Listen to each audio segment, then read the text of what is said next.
صرف 6 ماہ کی عمر میں ماں دنیا میں باپ کی گود میں دے کر رخصت ہو گئی تھی۔ ایک بڑی بہن، 3 بھائیوں کی لاڈلی تھی میں، مگر ماں کی جدائی اس کی ممتا کا عکس محسوس نہ کر پائی۔ والد صاحب نے بہت ہی چھوٹی عمر میں میری شادی کر دی کہ ماں کا سایہ سر پر نہ تھا، کون دیکھ بھال کرتا۔ صرف 13 سال کی عمر میں دلہن بن کر احمد کے گھر آ گئی۔ پھر وہی ذمہ داریاں جو کہ ایک عورت کے ناطے نبھانی ہوتی ہیں۔ اس عمر میں یہ بار میرے نازک کندھے جب نہ اٹھا سکی تو پھر ساس کے طعنے نصیب بنے اور نندوں کی صلواتیں الگ، مگر شوہر پڑھے لکھے تھے، خیال رکھتے تھے اور میں اسی میں خوش تھی۔ پھر اولاد کی آمد نے زندگی کو مصروف کر دیا اور میں پہلے سے بھی زیادہ سمجھدار ہو گئی اور گھر کو سنبھالنے لگی۔ گھر میں جب رحمتیں برسیں تو اکٹھی تین بیٹیوں پر ساس مجھے باتیں سناتی اور کہتی، یہ پتھر ہمارے ہی نصیب میں ہے کہ لڑکیوں نے تو اس خاندان میں منجی ڈال لی ہے۔ میں کہاں جاؤں؟ میں ان کی باتیں سن کر پریشان ہو جاتی، مگر خیر دعا کا دامن میں نے ہرگز نہ چھوڑا۔ اس بار اللہ نے نعمت عطا کی۔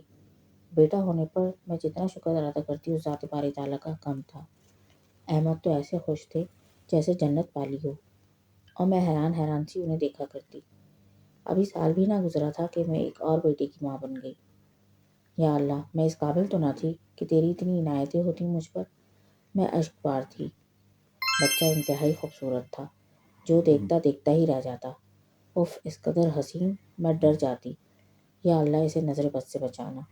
میری ساس مجھ سے جیسے خوش ہو گئی تھی اور میں شاکر تھی کہ اس رب کریم کی کہ میری جنت کو نظر نہ لگے کسی کی۔ یہ اس وقت کی بات ہے جب شہروز 6 ماہ کا تھا۔ میں اسے نہلا کر کپڑے نکالنے الماری کی طرف گئی۔ واپس آئی تو اس کے ہاتھ پاؤں مڑے ہوئے تھے۔ میری ہمت نہیں ہو رہی تھی کہ اسے کیسے اٹھاؤں۔ جیسے تیسے میں اسے اٹھا کر ساس کے پاس لے آئی۔ وہ رونے پیٹنے لگ گئی۔ میں گلی میں بھاگی۔ گلی کے کچھ لوگ اسے اسپتال لے گئے، مگر کچھ ہی دیر میں وہ شہروز کو لے کر واپس آ گئے کہ ڈاکٹر کہتے ہیں کہ یہ بالکل ٹھیک ہے، اسے کچھ بھی نہیں ہوا ہے۔ میں شہروز کو ساتھ چپٹائے پھرتی، یا اللہ میرے بچے کی حفاظت کر۔ مگر یہ تو اب روز کا ہی معمول بن گیا تھا۔ روز اسپتال جاتے، مگر وہاں جا کر بچہ بالکل ٹھیک ہو جاتا۔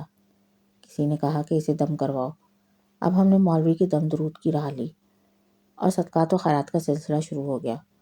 ہمارے حالات ایسے تو نہ تھے کہ روز روز بکرا لے کر صدقہ کرتے، مگر عاملوں کی ہدایت پر یہ سب کرنا پڑتا۔ پھر احمد کے دوست نے مشورہ دیا کہ نوشہرہ میں ایک بہت پہنچے ہوئے بزرگ ہیں، ان کے پاس بچے کو لے کر جائیں۔ احمد نے مجھے ساتھ لیا اور ہم نوشہرہ چلے گئے۔ مزار پہاڑ کے اوپر تھا۔ وہاں قبریں بہت بڑی بڑی بنی ہوئی تھیں اور ایک بہت بڑا قبرستان تھا، اتنا پرسکون جیسے یہاں جنتی سو رہے ہوں۔ ان بزرگ کے پاس جب گئے تو انہوں نے کچھ لکھ کر حساب کیا اور پھر ہمیں جو بتایا وہ حیران کن تھا۔ انہوں نے کہا کہ اس بچے پر پریوں کا دل آ گیا ہے۔ پریاں بھی جنات کی قسم ہی ہوتی ہیں۔ غالباً کھڑکی کے پاس بچہ ننگا پڑا تھا۔ ان پریوں کا گزر وہاں سے ہوا تو اس بچے پر عاشق ہو گئیں۔ احمد کے ماتھے پر پسینے کی بوندیں چمک رہی تھیں جو ان کی پریشانی کا پتہ دے رہی تھی۔ وہ پریاں اس بچے کو لے جانا چاہتی ہیں۔ ان بزرگ کی بات سن کر میں زار زار رونے لگی۔ احمد نے حوصلہ دیا، دوسری صورت یہ ہے کہ میں کچھ عمل بتاتا ہوں، وہ کریں، اس میں یہ ہوگا کہ پریاں بچے کو چھوڑ دیں گی مگر اس کا حسن لے جائیں گی۔ کیا آپ کو قبول ہے؟ احمد اور میں فوراً بولے، جی ہمیں قبول ہے۔